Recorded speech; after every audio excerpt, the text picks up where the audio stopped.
Bütün şərqdə olduğu kimi, bu şəhərdə də kadının heç bir hüququ yoxdur.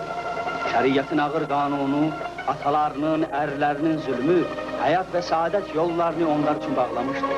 Ömürləri boyu onlar qara çadranın dar pəncərəsindən insanlara gizli nəzərlərlə baxır və ümid gözləyirdilər. Gülnaz uşaq vaxtından anasını itirmişdir. Qulluqçu Sənəm ona analıq etmişdir. Atası isə müflis olmuş Rüstəm bəydir. Rüstəm bəy ağır vəziyyətdən çıxmaq üçün yol axtarır. Hətta qumarda da onun əli gətirmir. Heç eybi yoxdur. Çarəsi hər yandan kəsiləndə o yenə məştibada əl aça bilər.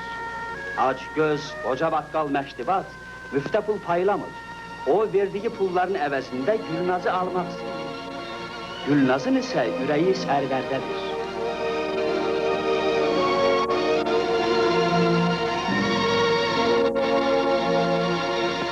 Mən bu cavan oğlanın Mirzə Cəlilin yanında çox tez-tez görürəm. Məcmuədə iştirak edir. Filyoton yazır. Bəli, özü də çox gözəl yazır. Mirzə Cəlilin yolu ilə gedir. Molla Nəsrəddin məktəbi, böyük məktəbdir. Bəli, elədir. Buyurun.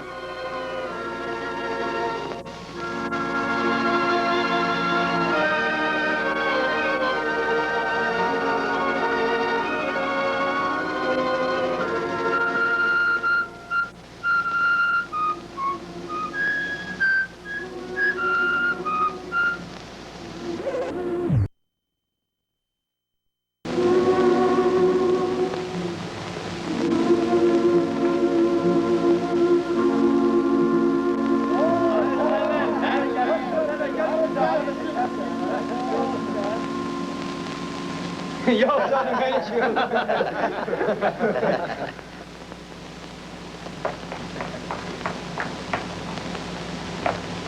Bura bak Server, doğrusunu de, yoksa sen aşık olmuşsan. Ha? Hiç bilirsen mi Vakıf burada ne değil? Ne değil? Ala gözlü, ser boylu dilberim, hasretin çektiğim canan, beri bak. Gece gündüz fikrim, zikrim, ezberim, üzüldü taqətim ama beri bak. Çok çekir hicrini Vakıf-ı xəstə, yok, Server-i xəstə.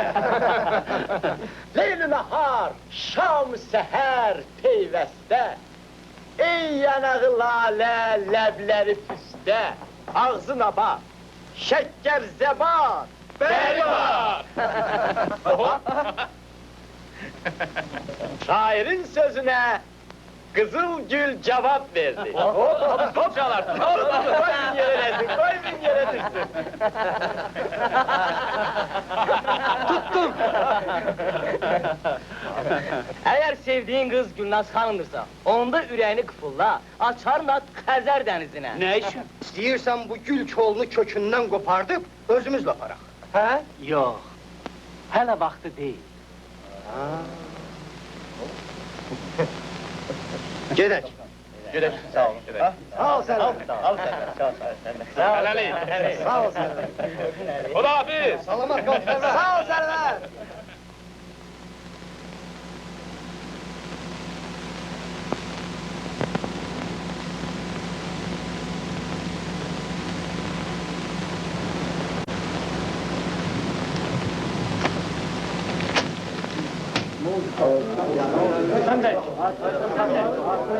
Uduzluğun pulları yarım saatten sonra getiririm.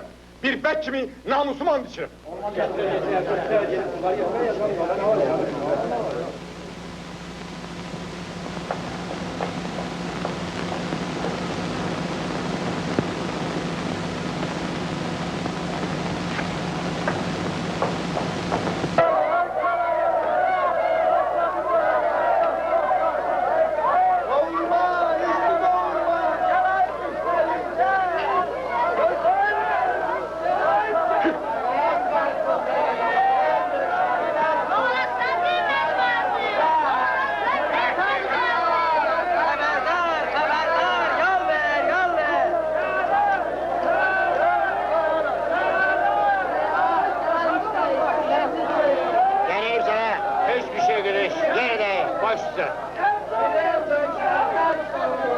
Ola, keçen ara. Oğlum da kişmiş yiyin. Keç, ay keçi bu ehsan değil. Ay heyvanın biri, deyirəm sənə çıx geç. Heyvan sensen senin atandır. Elimizden benim keçmeli vurma olmaz.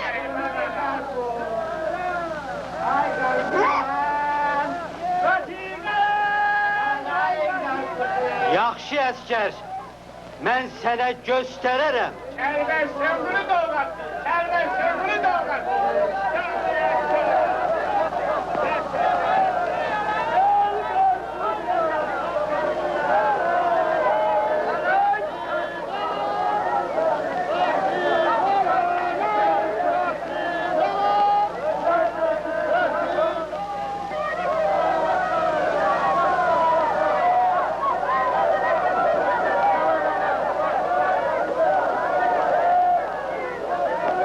Yer git, ben yoktum.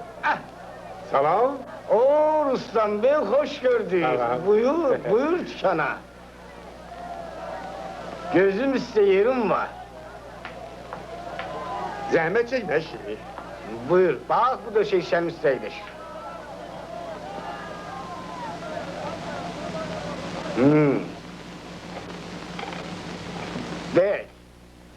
Diyorum kızı bana verirsen ya yok. Vermezsen gidip bir ayrı kız alırım. Diyelim o olmasın bu olsun. Ben öz sözümün üstte duran adamım. Ancak gerek sen de kabakça bir balaca tedarik göresen.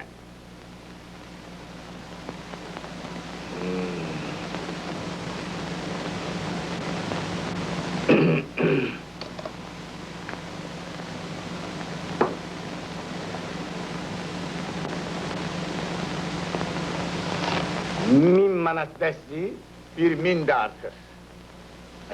akımının bir ambarda toy harcı var. Doğrudur. Ancak ne yemeği olar?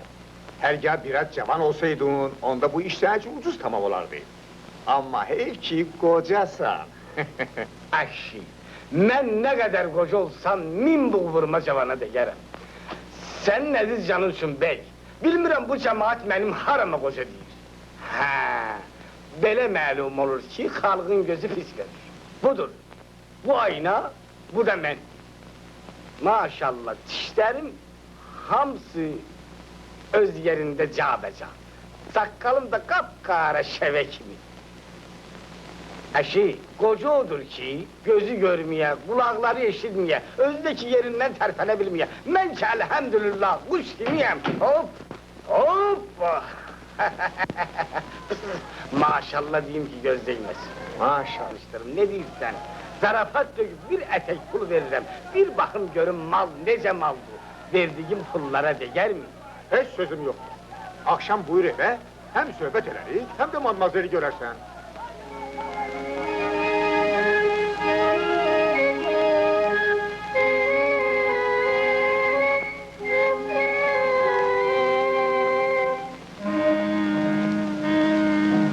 Şafay vesli kadrin hicrile bimarlandan sor. Şafay vesli kadrin hicrile bimarlandan sor. Zılani zevk zevkin teşni didar olandan sor.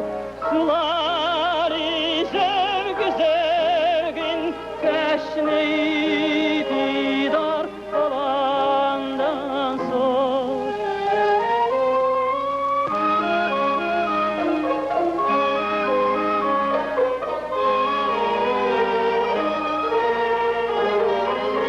Mehabbet lezzetinden bir haberdir zahidi gafil.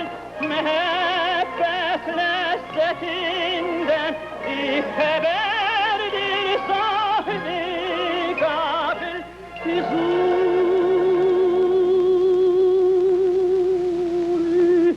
eşki zevkin sevgi eşki var olandan sonra.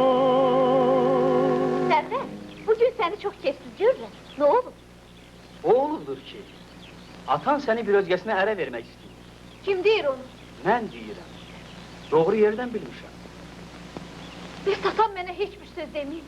Ola bilsin ki, bugün deyər. Bir də o sənə nə deyəcək? Sənin borcun onun sözünə qulaq asmaqdır. Yox, yox. Qoy məni öldürsün. Mən yalnız səni sevirəm. Axı o kişi məndən dövlətlidir. Cəhənnəm olsun. Məndən gözəldir. Çox mənə lazımdır. Məndən cavandır. Deyir lap uşaq olsun, lazım deyil. Yalan deyirəm. Yalan deyirəm gözəlim Gülnaz. Doğrudur, o kişi məndən 1000 dəfə dövlətlidir. Amma özü qocadır. Azından bir 50 yaşı var. Görsən qorxarsan. Mən elə bugün səni sevdiyimi atama deyəcəyim. Yox Gülnaz. Sən mən deyənə qulaq as. Atana heç bir söz demə. Mən bilirəm ki, atanın pula çox ehtiyacı var. O istəyir ki, səni meştibada verib, əvəzində pul alsın. Əgər söz atsa, dinən ki, özün bilərsən. Sonra sənin işin yoxdur. Mən bu işə bir təhər çəkərəm.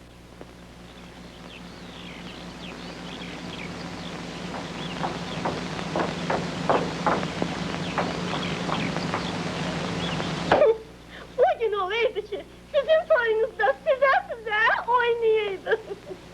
Bu yaxında oynarsan. Necə? Bu yaxında toy eləyirsən? Yox, toy mən eləmirəm. Rüstəm bəy Gülnazı bir qoca kişiyə ərə verir. Bu yavrumun ürəyinə heç belə gözəl göçək qız bu qoca kişiyə ərə gedərmi? Sən bir kef olma Gülnaz. Bizi biri-birimizdən heç kəs ayıra bilməz. Vay, birdən ağam gəlir, gedim göz qulaq olun.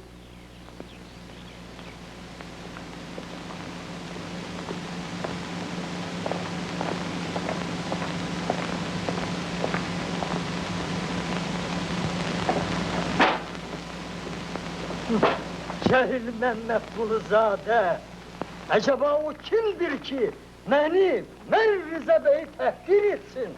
Mənim kimi söz və qələm ustasını, qəzetlər padişahını, miskin bir məcmuə safqın adlandırsın. Namussuzlar! Mən Molla Nəsrəddinə göstərərəm, mən onu darmadağın eləyərəm. Əcəb eləyəcəksən. Rüstəm bəy, Əşin olub belə özündən çıxmışsan. görürsən də. Bir səbir elə görək. Bu axşam zəhmət çək bir bizə gəl. Hə? Balaca bir xeyir işimiz var. Hə. Beyefendi, yarınki gazetende ben seni göylere kaldıracağım. Vat onu, cenaz bari. Kaç yemişsen. Anak içmişsen, pulu niye ver de? Olmaz akı. Erkek. Vat onu. Abi, bey. Bey. Şahır içmişsen, sen her bir şey beri edirsen. Olmaz akı. Oho, Monsieur Rustam Bey, bonjour. Hoş gördük. Həsən bəy, bu axşam bir bizə buyur. S'il vous plaît, Hə? avec grand plaisir, büyük memnuniyetle. Excusez-moi Rustam Bey, hazır gelim yoksa? Yox, yox, Sursda hər cür içki olacaq. Aa. Sən əvvəldən tədarik görmə. Rustam Bey! Hasan Kulu Bey! Oo, Rüstem Bey! Ha şekeri! Hayır, aşağı düşmedi. Çekil gel bana! Vah, pardon! Ay bana, ay Rüstem Bey! Aşağı çek, aşağı çek! Həsən Qulu bəy, Bəli. axşam bir bizə buyur. Xeyir işimiz var. Xeyir? Hə, Qızın şiirisini kes. Bak böyle de de.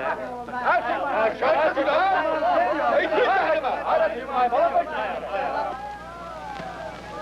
Salam, təbliğ. Aleykümselam. Buyur bana kardeş, buyur. Təbliğ, alver necədir? Necə olacaq? Bir keçidən ötəri gəlib dükkanın içindən məni sillələyib gedib. Kim ha? Kim? O qolçu əskər. Bax, bax, özü də dayanıb orada, bax, bax. Ey baba!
İt balaktı it!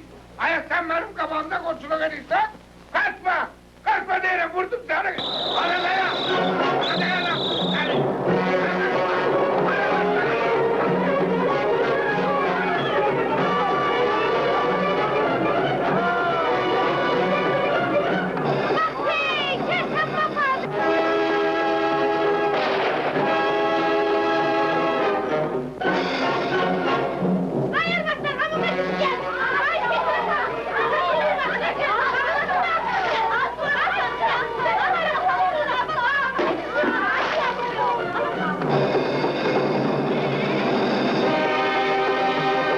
Rüstem sen? Ulan az kalmıştı karnını tüstüyle doldurayım ki. Ellerini sen aşağı. Baba boştu! Ellerini sen aşağı. Yeri. Hadi bak. Akşam bir bize buyur! Ha. Konaklarımız olacak! Ayak gel ara. Ha? Hadi bana ulan. Ben yürüyorsa. Yeri. Yeri daha titreme. Yeri.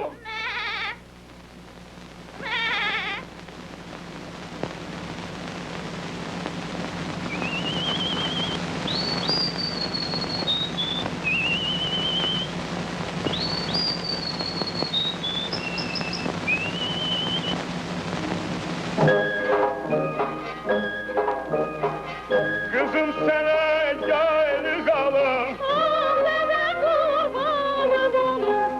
Kızım sana başmalalım! Kızım sana çorap alın! Kızım seni, kızım seni, kızım seni errededim!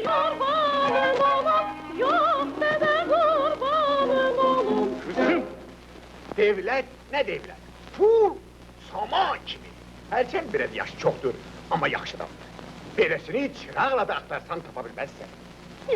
Qocalandan sonra heç də ağrım onun özünə də dövlətinə. Ay kız, sen fırla, danışma. Sen böyle işleri kanmazsan. Mən nə qədər qanmaz olsam da, öz cavan qızımı qoca kişiyə ərə vermərəm. Ne vakit ben seni kocaya ele versem gitme. Kız benimdir. Ben bilirim. İsterim kocaya veririm, isterim çabana. Heh, kızım, razısan. Nə deyirəm? Mənim borcum ata sözünə baxmaq, özün biləsən. Ay benim ağıllı kızım. Güzel kızım. Ben hele evvelden bilirdim ki sen atanın sözünden çıkmazsan. Odur ki kişiye söz vermişim. Bu akşam bize gelecek. Ayrı konaklarda çağırmışım. Yaşlı hazırlık dönersin. He, kızım, ki seni görme isteyecek. Ben sana izni veririm. Gedi oyna görüş. Hiç korku vereme. Bir başıma xeyr, yəni o qədər çirkindir ki adam qorxa da bilər. Ay kız sen gel kıpırla. Ya, neynim deyirsən, qorxma, mən də soruşuram, gəl kıpıyı. Allah ekber. Ay kız yum ağzını. Sana demirəm kestaklı. Hayır, axı mən nə deyirəm ki, sənin acığın tutur. Kulluksu sen otur kulluksu yerinde. Kes sesini. Sana heyvanın kızı heyvan. Sen benim boğazıma yığmadın. Sen başıma gönül olmayacaksın. Sen benim başıma Ay mürtenin balası mürt! Üretçinin biriydi. Evime getirdim, kudurdun! Güllazın toyu olan gibi, her estiysen reddol çık git!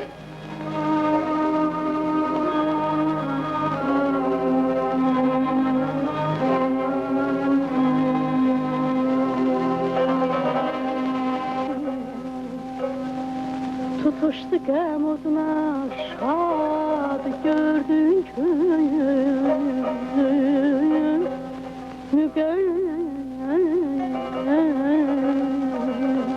Müqeyyid oldu o azad gördün köyüm Ay aman aman ay aman yazık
səni hamıdan artıq yad elərəm. Sən bizi mənə verginən, gör necə səni şad elərəm.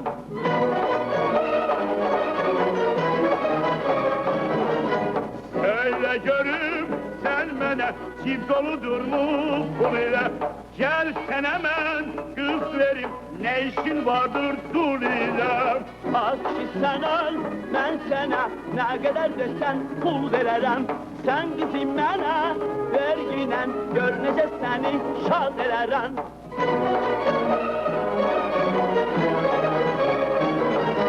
Pul verimmi, Verginen qız verərsənmi? vererem, Tez verimmi, verginen tez verərsənmi? vererem.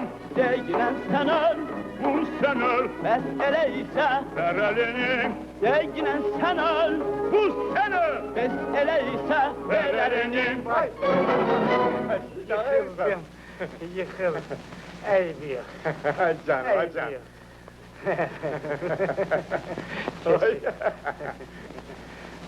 Bey, Hə? mən istəyirəm bir qızı görüm, danışdırım, nedirsə. Heç sözüm yox. Əyləş. Yaxşı.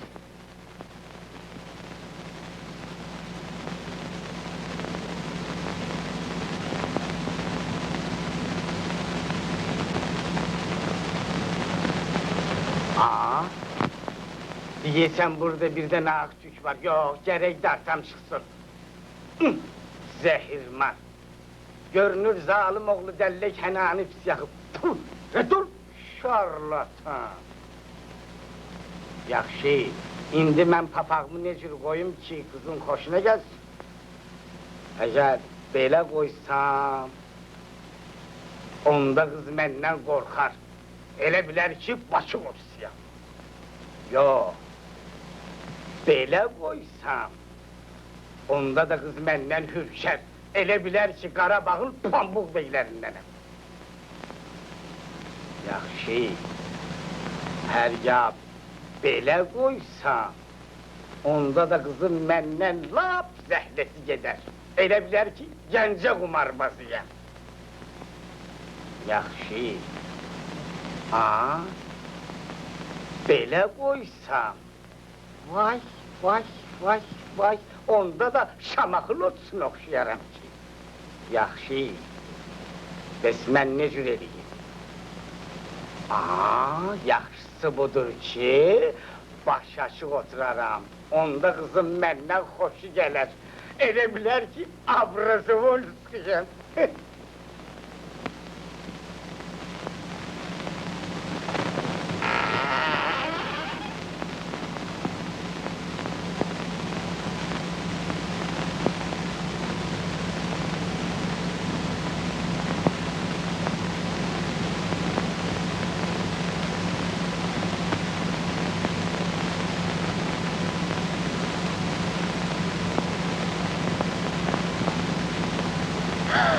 Ben bu kişiden korkuram.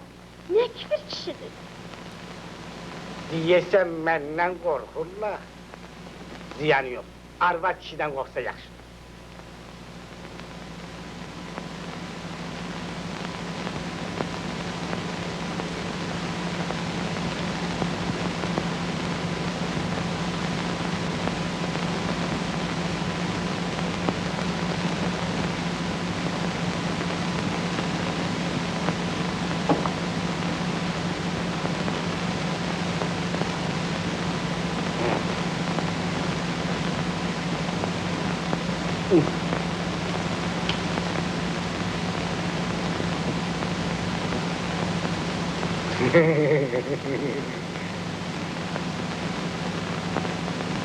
Hanım, seninki saçın bu kadar karadır. Yəqin sen de benim kimi həna koyursan, he? Xeyr, həna qoymuram. Mənim başım hələ ağarmayıb. Qocalmayıb ki, həna qoysun. Xeyr, hanım, benim de saçım ağarmayıb. Ben saqqalıma həna koydum, koymadım. Həmişə qapqara şəvə kimidir. Ancaq bir no adətkərdə olmuşam.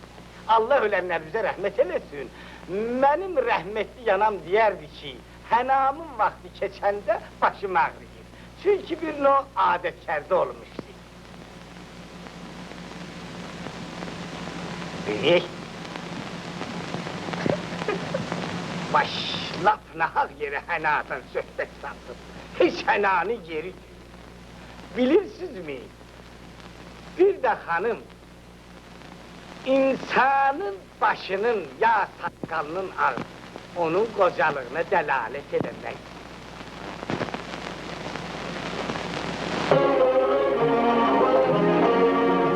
Hüsnü bağında gezersen, gülü sümbül deresen. Sen kimi bir güzeli bağın içinde göresen. Bakarsan gül yanağına, olamam mesut bular. Bakarsan gül yanağına, olamam mesut bular. Diyersen hiç bile işler, olamam sen ölersen. Koca kaftan sana 15 yaş olan kız da gelir. Bəs qorxursan bu ki axır da gələr başa gələr. Sənə 100 yaşlı dularma, yaraşar dəyənək. Sənə 100 yaşlı dularma, yaraşar dəyənək. Yüzünü itle görərsə, yalamaz sən ölərsən. Görürəm ki, mənə sən çox yetirirsən gözünü. Qorxuram ki, sən axırda itirəsən özünü. İstəyirsən bir sözümdən, deyərəm laf düzünü. İstəyirsən bir sözümdən, deyərəm laf düzünü. Sən kimi bir kocaya kız, yaramaz sən ölərsən. Mən kimi bir kocaya kız yaraşar siz öləsin.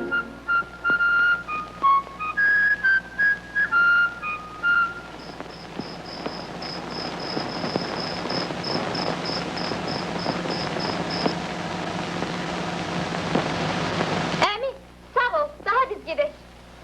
Ne? Emi? Hoş gettiniz. Bir deli şeytan değil. Bunların ikisini de birden al Ginan.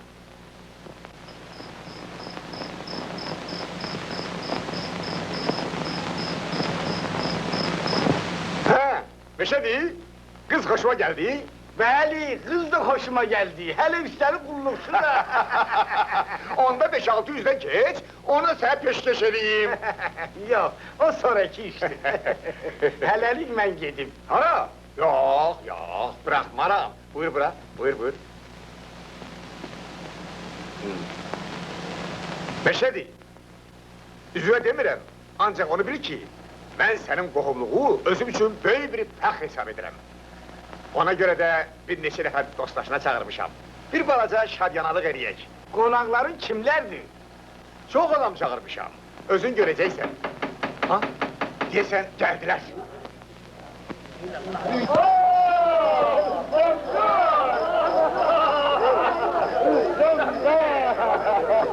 Hoş geldin, hoş geldin.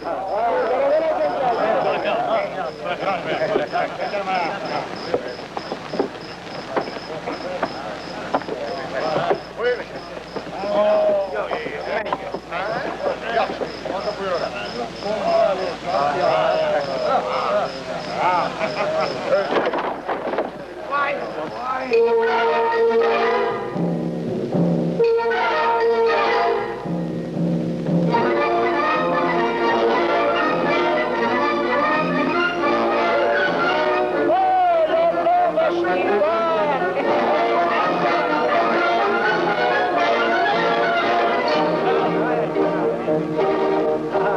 Deyirlər ki, toy olacaq, məştibat qız alacaq. Söyle görün toy haçanım. Doğrudurmu toy olacaq? Mesele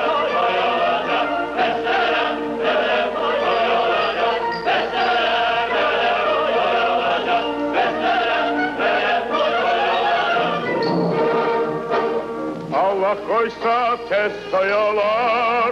Söyle görüm toy haçandır, İnşallah tez toy olar. Doğrudur mu toy olacak? Besmele toy olacak. Besmele toy olacak. Yakındır ki bu toyda, bu toyda, bu toyda çıkarım toyda bunlar ile, çıkarım toyda bunlar ile. Besmele toy olacak, besmele toy olacak. Buyurun bu otağa bir balaca boğazımızı yaşlayak.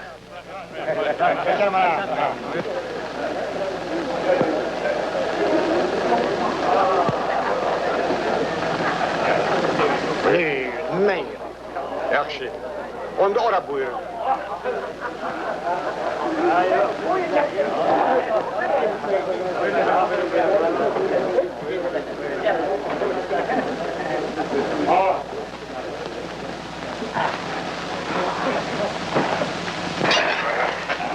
Həzrət, əhvalat özünüzə mənimdir.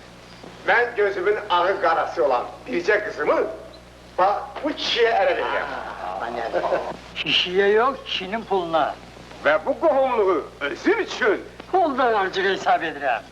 böyük bir şərəf hesab edirəm.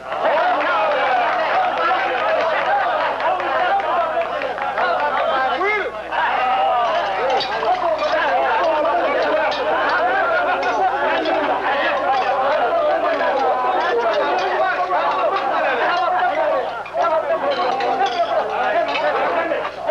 Ağalar, tevekkül edirəm bir qədər sakit olun və icazə verin xanəndə bizi feyyab eləsin. Hap yaxşı.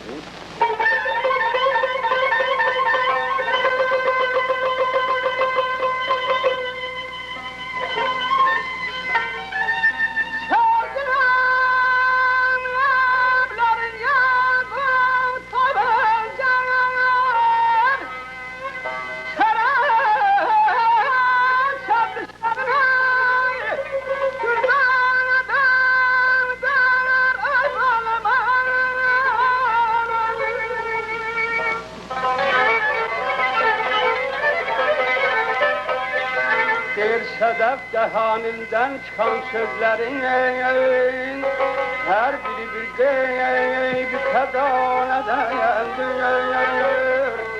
Nedendir sözüme cevap vermemeye hem cemal gizli bir göstermemeye bağlamam.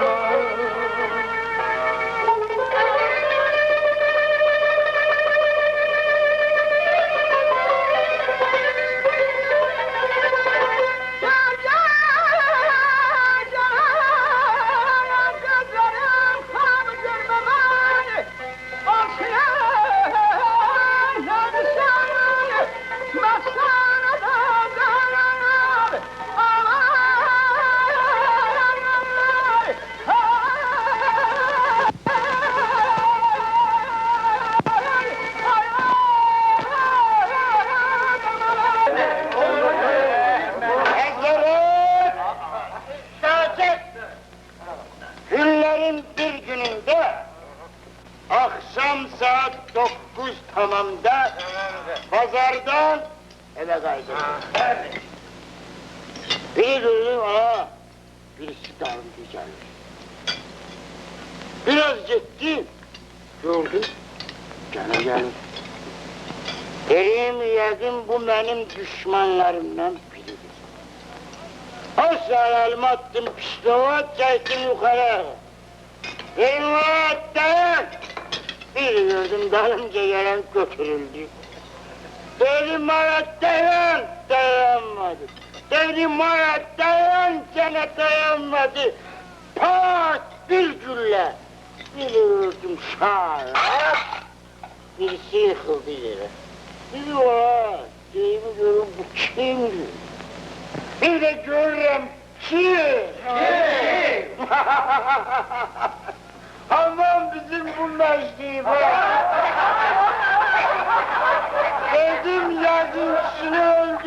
vereceğim. Ama yakşı olup ki güllem boşatsın.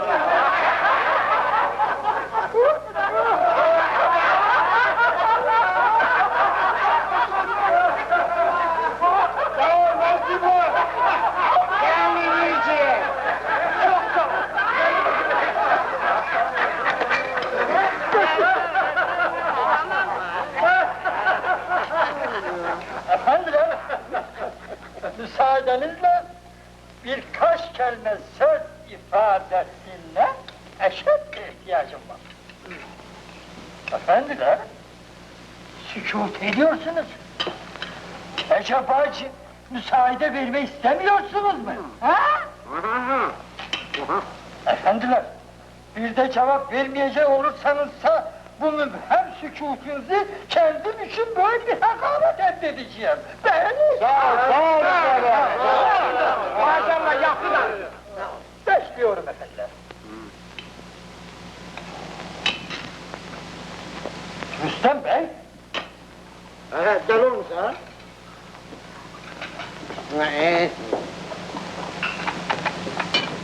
Rüstem Bey, bendenizi tahkir etme fikriniz vardırsa, ne için bunu kendi hanenizde icra ediyorsunuz? Başka bir yerde eda etmek kabil değildir mi? Ha? Çok sağ ol, çok razıyım. Artık bu hakarettir. Ben burada oturmam. Tabii. Oturmam.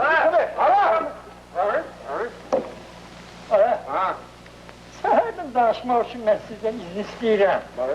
Ama siz hiç cevap vermek istemirsiniz. Aşi, o kadar galiz danışırsan ki, bilmek olmaz ki ne dersen. Ben özüm Tarık Nadir kitabını yarısına kadar okumuşam, ama senin dediğin gibi anlamıram. Bu bir savadlar hardan başa? O tehdirdir. Sana ben bunu gazetemde yazarım. Böyle. Böyle bilirdim sen ne Söylüyorsun, ne yüz? Sararsan başarsın bana. Olmaz mı? Oğlum benim. Orada kalmıyor.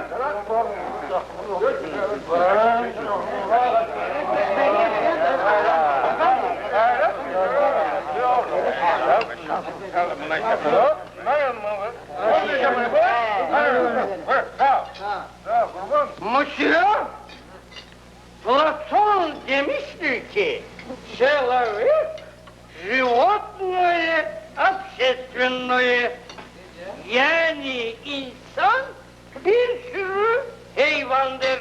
Hayvan özürse. Meşhur alim Darwin bütün dünyaya sübut eledi ki insan sens, yani insan meymundan emele gelip Darwin'in bu sözleriyle razılaşmak için gidip Afrika'daki bushmenlere, Hottentotlara bakmak lazım değil. Bizim bu meclisimizde oturan mektubada bakmak kifayettir. Pardon. Ben bu sözleriyle mektubatı tahkir etmek istemiyorum. Ben özüm de meymun okuyorum. Ama bir o kadar yok. Mektubat ise laf arangutan meymunudur ki duruptur. Ya! Mürted oğlu mürtedi, yere yıkıp ağzına vurur. Permeti! Ağlar, permeti! Pardon? Mektubatın neyi? Ve harası? Rüstem Bey'e hoş gelip ki, aziz kızı Mademoiselle Gülnaz'ı ona ere verir. Güzelliği, erzeledim ki mektubat çirkindir. Yalanlığı, mektubat kocadır. Ve neyi? Ha? Belki malı, pulu, devleti, Rüstem Bey fulgir adam değildir. Nihayet besneyi ha? Bak, biz burada oturup şarap içiriz. Mektubat ise çay içir. Demeli mektubat nedir? Mektubat un véritable musulman, n'est-ce pas? Yeni Müslüman, esil Müslümandır. Benim fikrimce, Rüstem Bey öz kızını buna göre Müslümana ele verir. Senin sağlığına Rüstem Bey, senin sağlığına.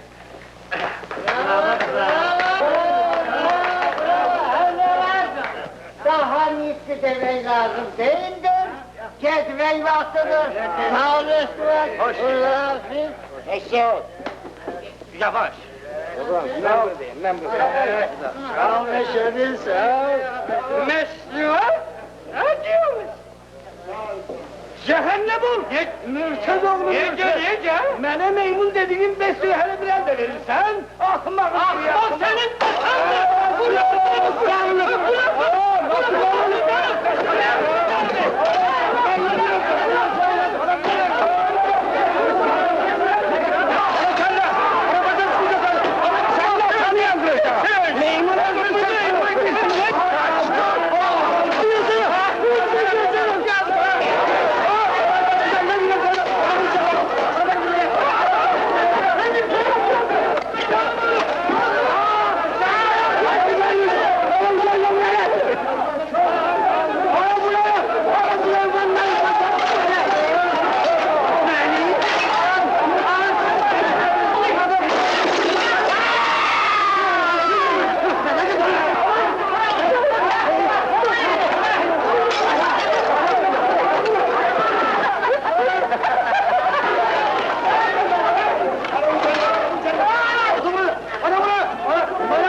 Bu şekilden sonra Rıza Bey cenapları hele dözüne gelebilmemiştir. Bir bakın görün ne alemdir. Şekle bak. Menalı şekildir. Sen bir hareketlerine bak. Hareketlerin laf Rüstem Zaloğlu. Buyurun. Hoş gördük Server. Ah, buyurun uşağlar, buyurun. Ha, dostum, işlerin necedir? Çok bitti Mirza. Rüstem Bey Gülnaz'ı koca bakkalara verir. Ha? Bəli. Bestoy Hasan, Dünen elçi gelmişti. ha ne oldu, adakladılar? Kız adakladılar. Ama atasını da yaxşıca köteylediler. Demek adakladılar. Mirza, bizim yaxşı bir tedbirimiz var. Ha. Ulan kıyamettir ki! Eşittin mi sen? Cavan bir kızı koca bir bakkala satırlar. Aşki, ne kadar yazıksa da bu dünya düzelmir ki düzelmir. Bu laf senin o han dostu amandır şehrine okşayır. Oku bir onu, bu cavanlar kulak assınlar. Ayşe. Han dostu amandı koyma geldi. Didarı yamandı koyma geldi. Vay vay diyesen beşer değil bu. Bir şekle uyan teher değil bu. Allah'ı seversen er değil bu. Erdoğdu, gabandı, koyma geldi. Didarı yamandı, koyma geldi. Korktum ay aman, yarıldı bağrım. Bir nazik ipe sarıldı bağrım. Güp güp döyünüp darıldı bağrım. Canım oda yandı, koyma geldi. Kirdarı yamandı, koyma geldi. Dütkeş gibi bir papaq başında. Ak tükleri bellidir qaşında. Gerçi kocadır babam yaşında. Horttandır, çoxandır, koyma geldi. Kirdarı yamandı, koyma geldi.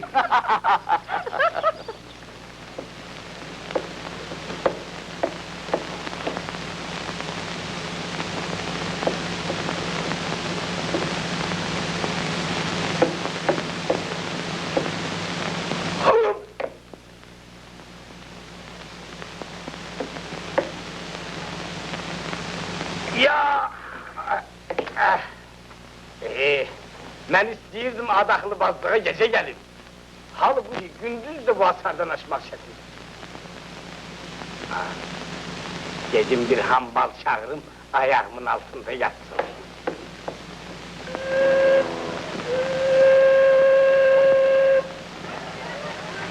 Hadi hambal, hambal!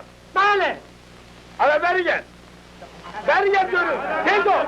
Tez ol, tez ol! Ya bir nefer lazım! Geç görmeden. Adam Yol edelim. Adam ne? Adam gel. Masanın Bir nefer lazımdı! Masanın Hadi hambal! Bəli. Lalım sen! Baş üstə.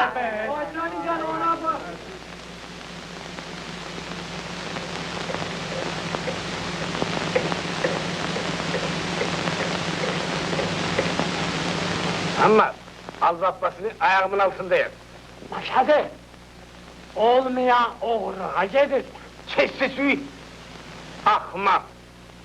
Adaklı bazlığa gediren, Allah kuvvet versin. Maşadı. Ama belimi şikayet eləməyəsən. Ya! Ya Allah! Vay dada vay. Ama Bəli. o yaylığı bana ver. Maşadı tarpansam yıkılarsan ki. Dayan geri! Vay.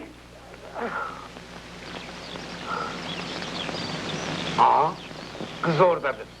Yanında bir oğlan da var. Adam bak! Göresen o kimdir? Ha? O kimdi?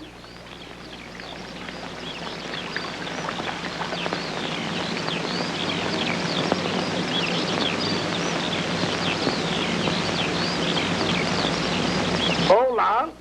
Sen kimsen? Bəs sən kimsən? Ben meşrif adam. Mən də sərvərəm. Sen orada neyinirsen? Bəs sən orada neynirsən? Ben adaklı bazlığa gelmişim. Mən də adaqlıbazlığa gəlmişəm. Koçak, sen kimin adaklısın? Qoçaq, bəs sən kimin adaqlısısan? Ben Rustam Bey'in kızı Gülnaz Hanım'ın. Mən də Rüstəm bəyin qızı Gülnaz xanımın. Kes sesini ahmağın bir yakmak. Senin ne ihtiyarın var ki benim adaklımın adını çekirsen?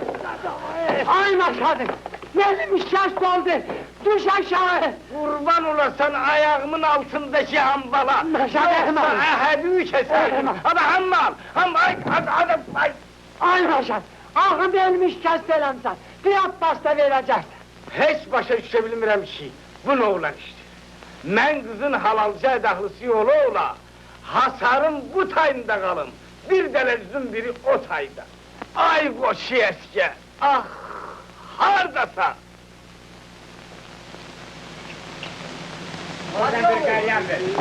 Ben saygım.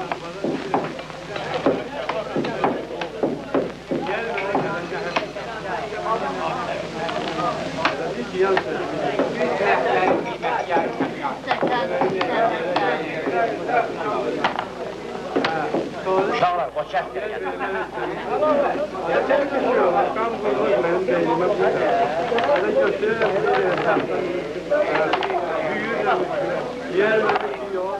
Gibi. Yüzde. Seyik. 4 şahar. Ola ola. İstikan gece herif zar tutur. Ben zar tuturam. Sen zar tutursan. Hayır, ben zar tutmuram. İrem zar tutursan. Hayır, ben oyuncuyum. Kaçma zar tutursan. Gir de oy.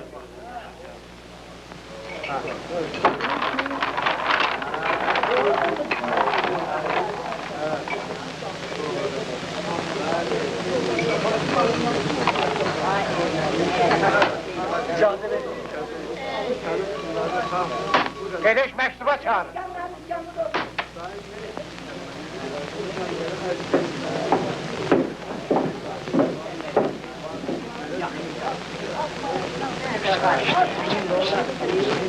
Ola.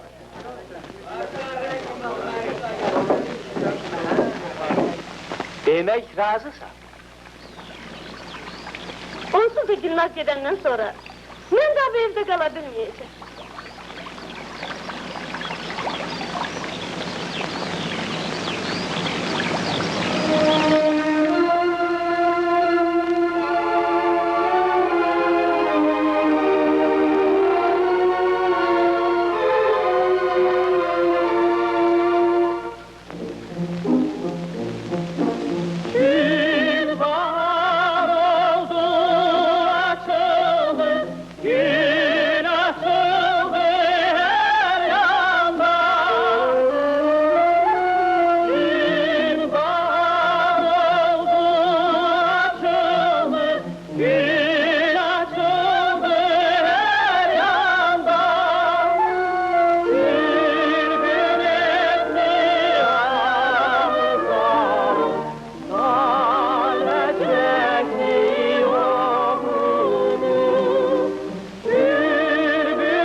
Reşadi, kız da oğlanla bir yerde okuyor. Ha, şimdi gördün işte evde değil. İşine geldir.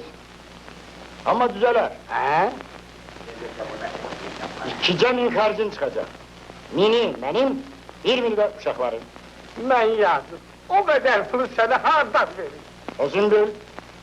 İstersen çıkart gidelim. Yok. Allah! Sen burada! Alacağım! Gel! Sen de cemaat içinde bir haber olarsan... Yaxşı, razıyam. Sabah gel şundan yapar. Ancak oğlanı tez öldü. Yoksa onun sesini eşitince laf bağırım çatlayayım. Ola bana ola! Var kurban. Sür geriye! Ana gelin darımca.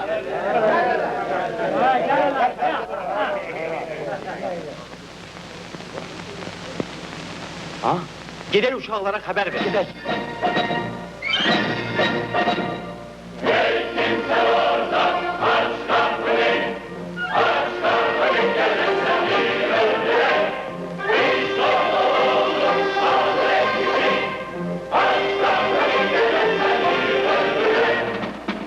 Ah server korkuram, açma gel kapını sen, yoksa seni öldürür, saçının kirlensin.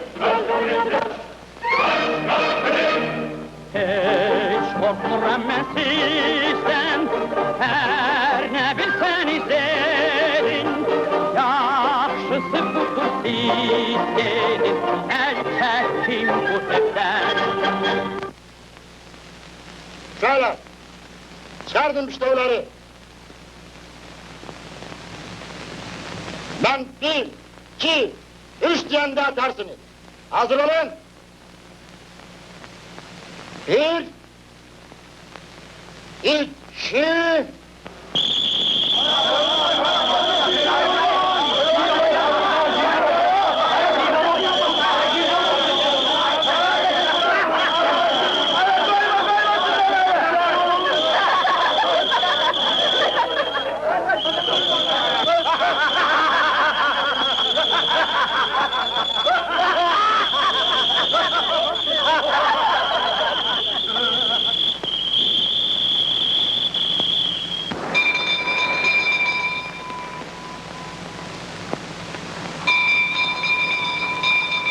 Rüstem Bey!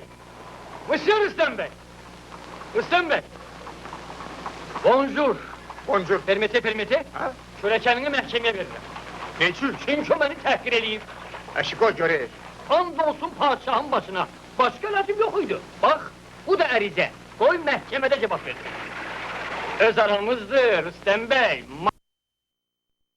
Hasan Bey, benim kızım meştibadım değildi. Erçen 5-10 bin manat kulağını kestim.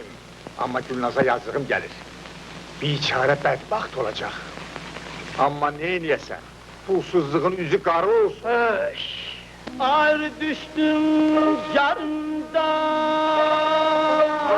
Aşağıda.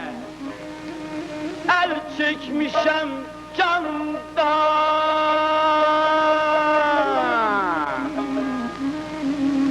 O kadar başımı yitirmişem ki adım çıkıp yadımda.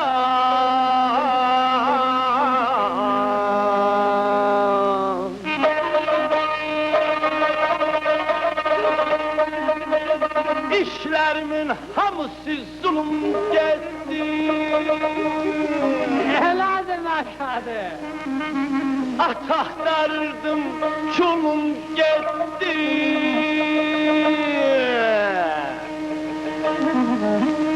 Cavan kıza bel bağladım, 5000 manat pulum gitti.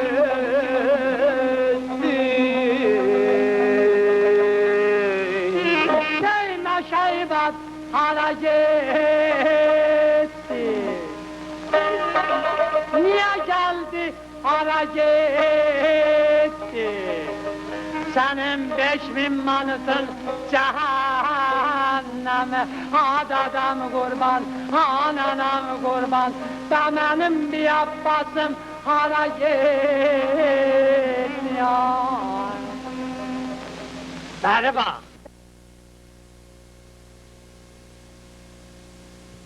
Bəli var. Kızın iki adaklısı var. Ki? Ha.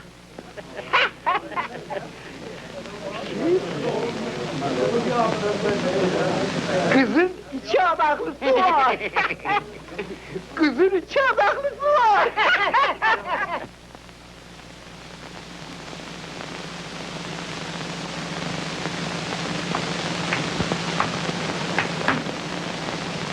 Sen kimsen? Ve benim evimde neydin sen? Mən? Mən bir student babayam və sənin evində heç bir şey eləmirəm. Bu saati görüp sen ne cüret edip benim evime gelmişsen? Mən sənin evinə heç vaxt gəlməzdim. Əgər sənin qızına aşık olmasaydım və qızın da məni sevməseydi. Bu ne sözlü cüret edip danışırsan? Bu derece başıma bir patron çakarım ki beynim dağılar! Öldürecek, hamımızı kıracak, hamımızı sakla. Patronu mən özüm çağıracağım. Kime? Özümə. Bu ne sözdür? Çünki mən Gülnaz'ı öldürəndən sonra daha özüm yaşamayacağım. Sen benim kızımı öldürebilmezsen! Sənin xəbərin olmayacaq. Neçin? Çünki əvvəlcə səni öldürəcəyim. Bu ne danışıyor be? Delirdin nedir? Bax, sən bu qızı bədbəxt etmək istəyirsən. Amma mən sərvər sən üstəməyə deyirəm ki, əgər Gülnaz'ı mənə verməsən, onda bir güllə sənə, bir güllə qıza, bir güllə də özümə vuracağım. Vəssalam. Bura bak!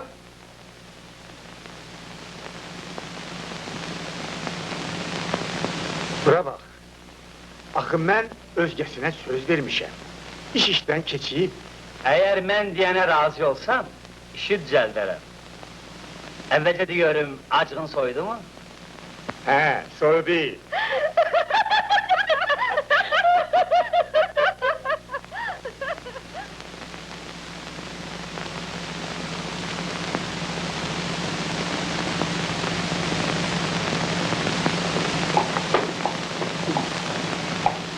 İcazə verin, bağışlayın, icazə verin. Bu nedir Meşhedi? Eşittim kızın iki adaklısı var. Ay Həsən Qulu Bey, senin yanında Rustam Bey demedi ki ya, kızı sana vereceğim. Bəli dedi. Bəs bu ne çələkdir ki benim başıma getirir? Özü də hələ 5000 manat pulumu yeyibdir. Sen hiç qəm eləmə Meşhedi. İstəyirsən bu işi mən düzəldim. Düzelt de, yoksa ahvalım çok perişan. Onda 500 manat ver, çünkü bu işin bir dağılacak harcı var. Əşi, vallah mən söküldüm, vallah mən dağıldım ki. Özün bil. Yaxşı, yaxşı. Hə?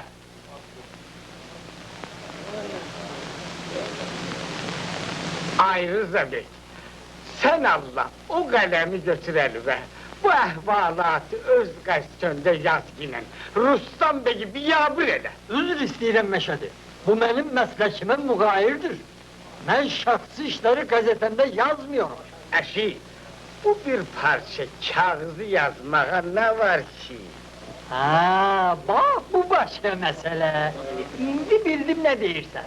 Yazaram, laf Rüstəm Bəyin atasını da yanırım.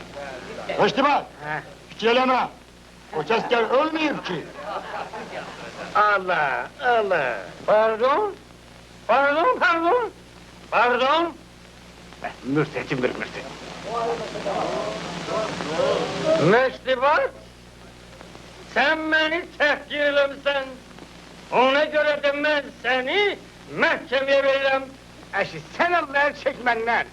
Mənə meymun dediğin besüyü hələ bir mənim məhkəməyə verirsən. Pardon, pardon. El çəkən deyiləm. Məhkəmədə cavab verəsən. Yaxşı, Allah.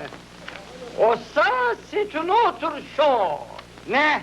Yani bu başka mesele. Mən ərizəmi geri götürürəm. Məşədi, hamıya pul verirsən. Mənim Nəbi Abbasımı ver, köşüm yedim daha. Haber. Hazırım. Hazırım. Gedək Rüstəm Bəylə ciddi danışaq. Axı bu kişi yazılır. Hem pulu getir, hem de ki özürüz. Amma sən Meştibada heç bir söz demə. Və onu tələsdir ki, toyu tez eləsin. Yaxşı, ne deyirəm ki? Diyəsin axı ağla batan işdir. Əgər tutdu, tutdu.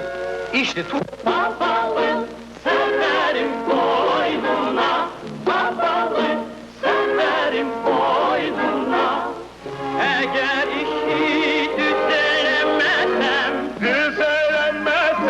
gel başarmasam,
veresen, vermesen her yal, eylerem bednam.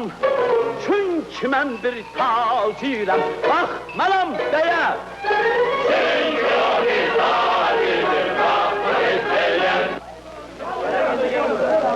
Sözün doğrusu ben başa düşmürəm ki siz ne demek istiyorsunuz? Nece yani başa düşmürəm? Pulunu yiyip yalandan değilse kızı sana vereceğim. Ama özgesine verirse. Bunu kim değil? Ben deyirəm. Öz gözümle gördüm ki senin kızının yanında bir nefer cavan oğlan durub. Soruşturmada kimsen, dedi ben kızın edaklısıyam.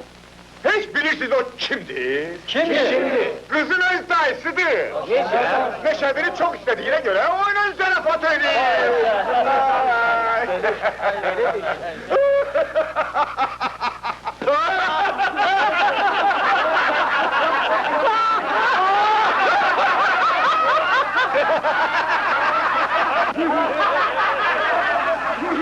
Eşi!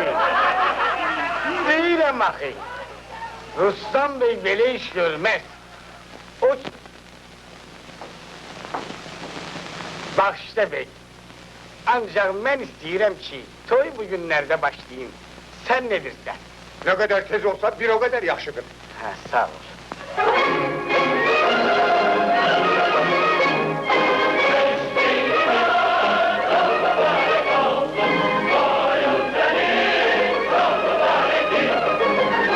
Sağ olun, xeyli razıyam mən. Zəhmət çəkib, iş düzəltdiniz.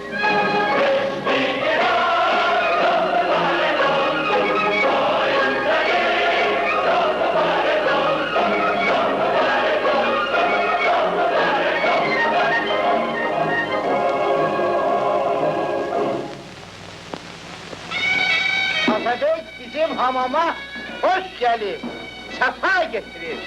Buyurun ağalar, buyurun. Hamam hakikaten güzel yerdir, yücelmeli yerdir.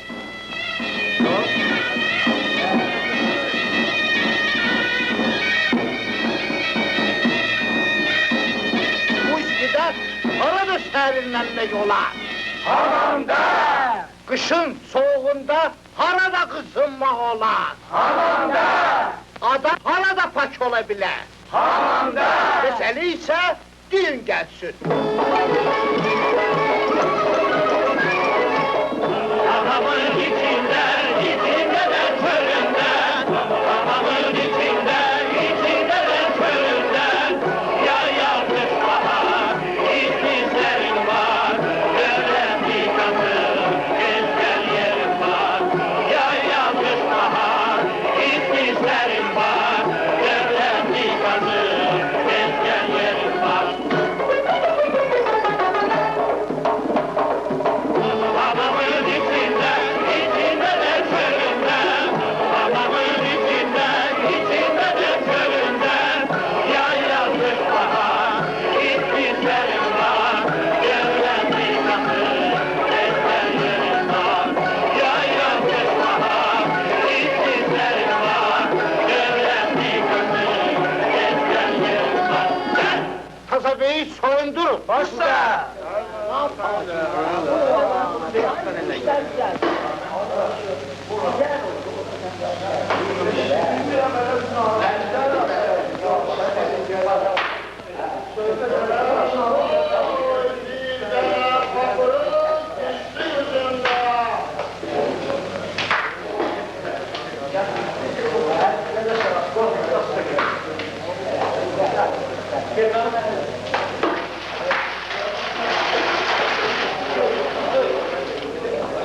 Hamama söz ola bilmez. Yaxşı, bəs hamam pulunu kim verecek? Hamam pulunu? He. Kulak asın. Ben hamamın bayırında şu oldum salacağım.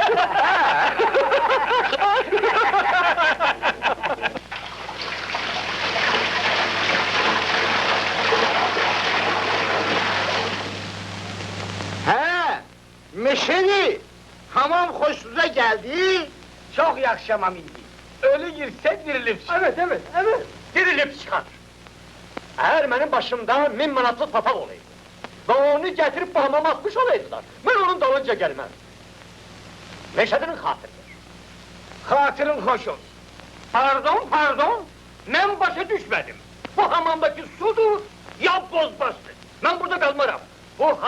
başı meşediyse, Oryan, sen! Evet, evet, evet, evet. Ana! Bağıracağım! Hasan grubu! Hadi dayan oraya, hadi git!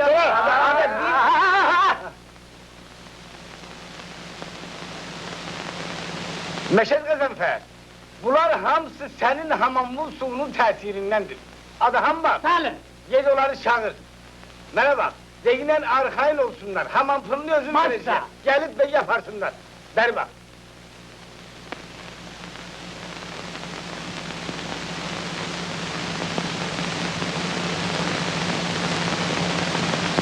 Ona.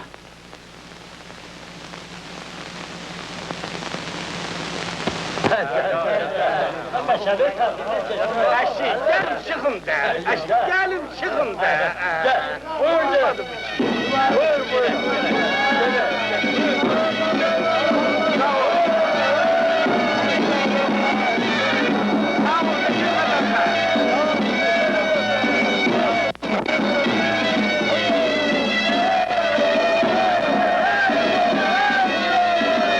Bir eybi olar. Ben çok fikirleştim ki, ya benim eybim nededir? İndi bilmişem ki, benim bir eybim varsa, o da eyipsizliğimdir. Ama pis giyinmemişem ha. Eştibatı çağırın.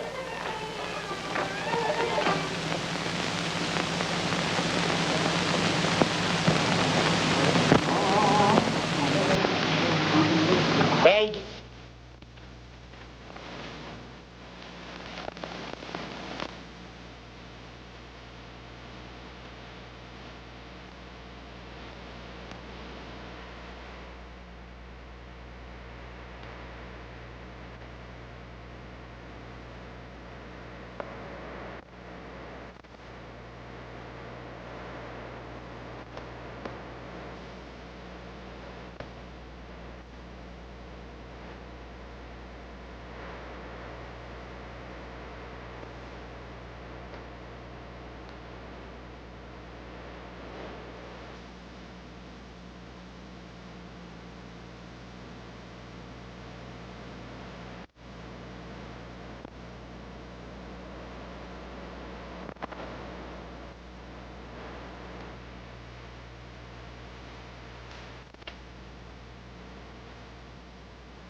Hazırat! Vakti! Seher az gelip, gidek gel.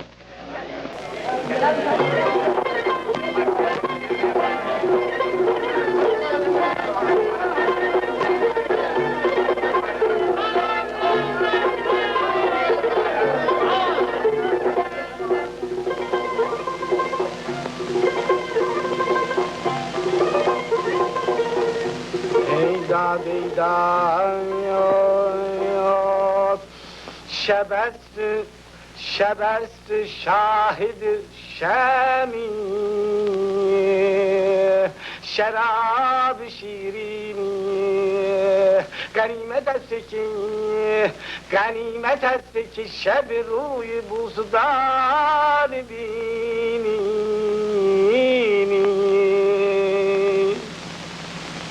Ha, ben bir şeyden korkuram ki, o cür evde böyümüş bir kızın bu evde oturmağa hövselesi gelmesin. Ağzı nedir? Bugünden kapıları kıfırlayıp açarın gözümle aparacağım. Pencereleri de tahtayla daldan möhkem mıhlattıracağım. Koy eve üreşsin. Çok doyan bu yan elese dökeceğim. Çünkü arvat erinden ne kadar çoklu köteği yese bir o kadar yaşlıdır. Ben bunu kabaklar çok tecrübelemiş ha.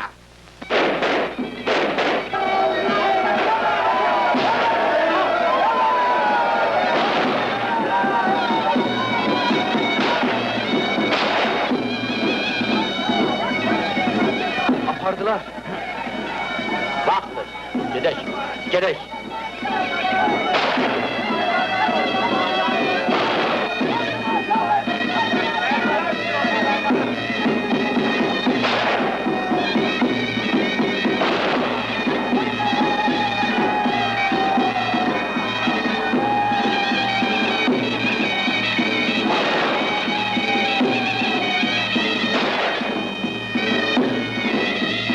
Gelin ay kızlar gelin, günü gün olsun, sizin için olsun. Gelin ha gelin. Ay Allah mübarek eylesin. Hoşbaht olasın. Çok sağ olun, çok sağ olun. Yaxşı, yaxşı, bəxtirin kızlar, yaxşı, gedin, gedin. Gedin, gedin. Allah sana xeyir versin kızım. Üş, üş, üş, üş, üş.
Ay, Sesin çıktın, başına bir gülle vuracağım. baş üstə. Otur bu saat mən diyeni yaz. Yaxşı. Ne yazık? Yaz ki mən Meşədibad Kərbəlayı Xocaverdi xanoğlu Vaxtı atamın adı nereden bilir bu? tez ol yaz. Yazırım. Yoksa beynini patladaram. Yaxşı. Mən Ben... Demirəm. və onun əvəzində qulluqçu sənəmi alıram. Vaxtı desmənin pulları... Qulqut! Koyuram. Yoksa bu elimdeki tapancayla boş başını patladaram. Yavaş, yavaş.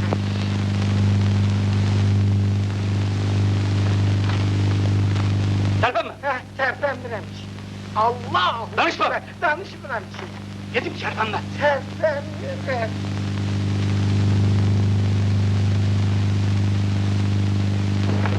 Baktayı öldüm. Ah!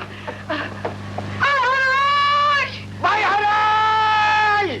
Vay koymayın! Koymayın canın kaçtı! Bak sen tutun onu! Ay anam! Tutun onu! Gel oğlum! Ay anam! Başıma geldi! Ay! Yavaş et! Ay! Tutun Gel onu oğlum! koymayın! Buraya gelin! Kaçtı! Canım! Bak Gelin sen! kaçtı! Koymayın! Buraya gelin! Ay anam! Baktım! Gelin kaçtı! Allah!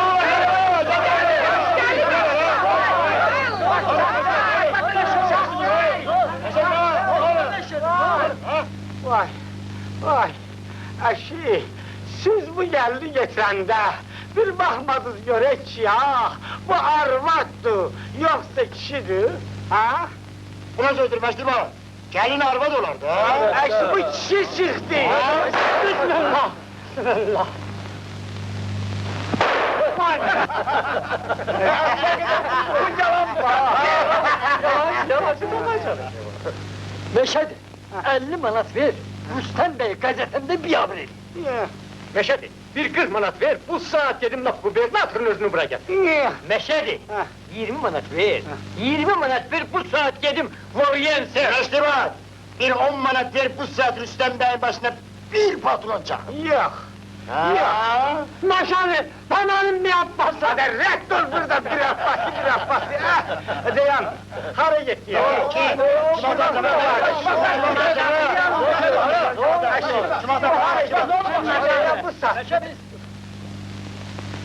Bir buraya gel.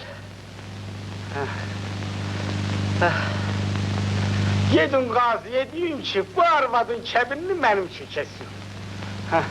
Bak bu başka mesele. Neynek? O olmasın, bu olsun.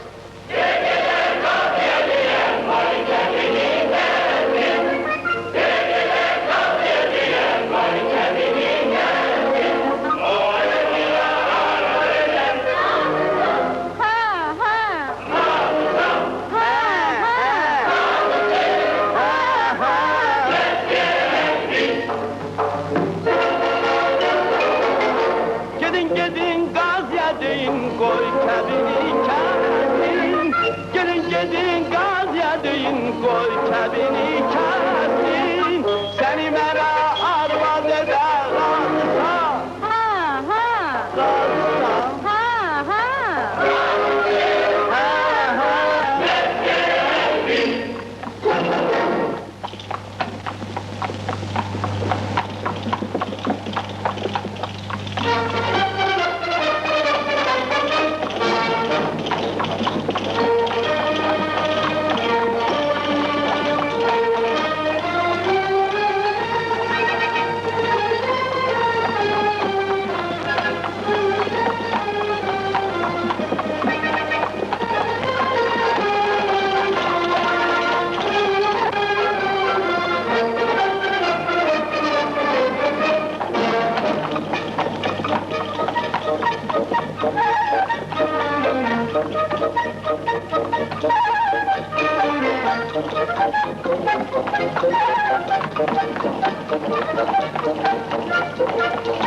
budget amendment for the federal government and for the line item veto. I'd like to have that line item veto for the president because I think that would be extraordinarily helpful. And I won't do one other thing that he's had to do. Took $29 million out of his state pension fund. That's equivalent on the federal level of taking out of the Social Security Trust Fund. I'm not going to do that. I won't do that at the moment. Margaret Warner for Governor Dukakis. Good evening, Governor. Mr. Vice President. Governor, you won the first debate on intellect, and yet you lost it on heart. Just a minute. I don't know if You'll get your turn. The American I don't know whether the public... Vice President agrees with that. The American public admired your performance, but didn't seem to like you much. Now, Ronald Reagan has found his personal warmth to be a tremendous political asset. Do you think that a president has to be likable to be an effective leader? Margaret, may I go back and just say to the Vice President that I didn't raid the pension fund in Massachusetts. You're dead wrong, George. We didn't do that. As a matter of fact, I'm the first governor in the history of my state to fund that pension system, and I'm very proud of that. And you just have your interest. You just have your interest. No, we did not. No, we did not. I've been in politics for 25 years, Margaret. I've won a lot of elections. I've lost a few, as you know, and learned from those losses. I won the Democratic nomination in 51 separate contests. I think I'm a reasonably likable guy. I'm serious.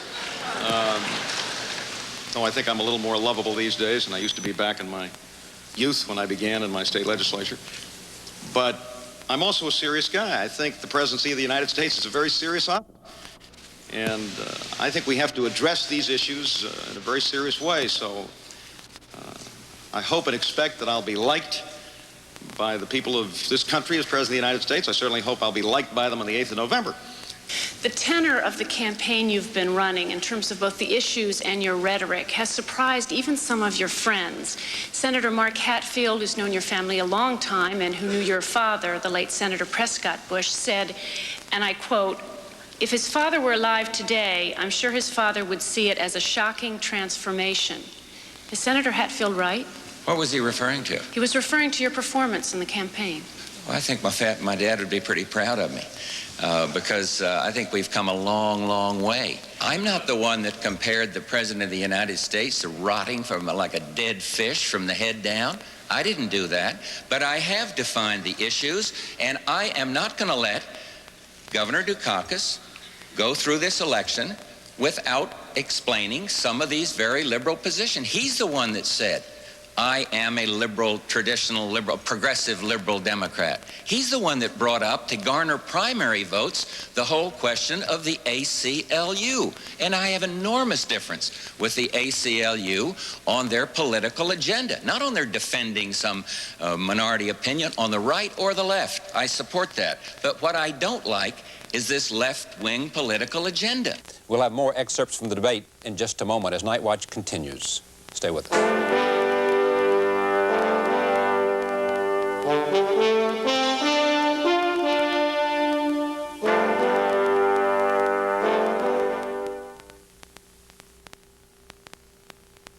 Every month, over 35 million people go on an incredible journey. Some as adventurers, plunging to the depths to witness a terrifying shark attack. Others diving even further to get their first look at the Titanic.